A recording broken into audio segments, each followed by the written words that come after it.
Senators grilled President Trump's pick to head the Food and Drug Administration. He's a doctor who has called the American food supply poison and referred to the federal government as the biggest perpetrator of COVID-19 misinformation. Let's bring in NBC News health and medical reporter Berkeley Lovelace Jr. Tell us about this guy. Yeah, so Dr. Marty Makary is a Johns Hopkins surgeon and frequent guest on Fox News. He's probably more widely known for his controversial claims about COVID, including on the vaccines and herd immunity. Today at his confirmation hearing, we got a little bit more information about his views on several topics and how he might lead the FDA if confirmed.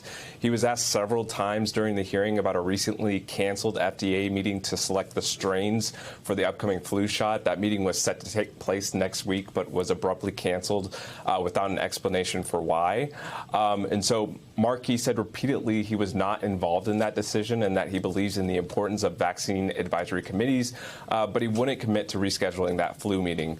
Probably the thing that got most people's attention is that Makary seemed open to reinstating a rule that patients in need of mifepristone, this is one of two pills used in medication abortion, be required to see a healthcare provider in person to be used.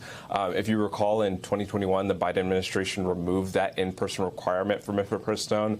And so some Republican lawmakers at the hearing, including Senator Hawley, noted that they were unhappy with the Biden administration's move and asked Makary if he would be willing to reverse it. Makary noted that he would review the data, but he seemed open to allowing that. And so we have a clip of his remarks. I do think it makes sense to review the totality of data and ongoing data.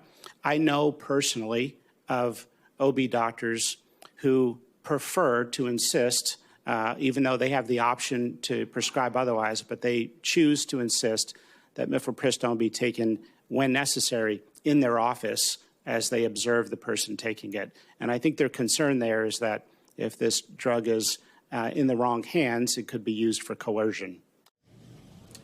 And other topics that came up, of course, included drug pricing, food safety, and the measles outbreak. Chris.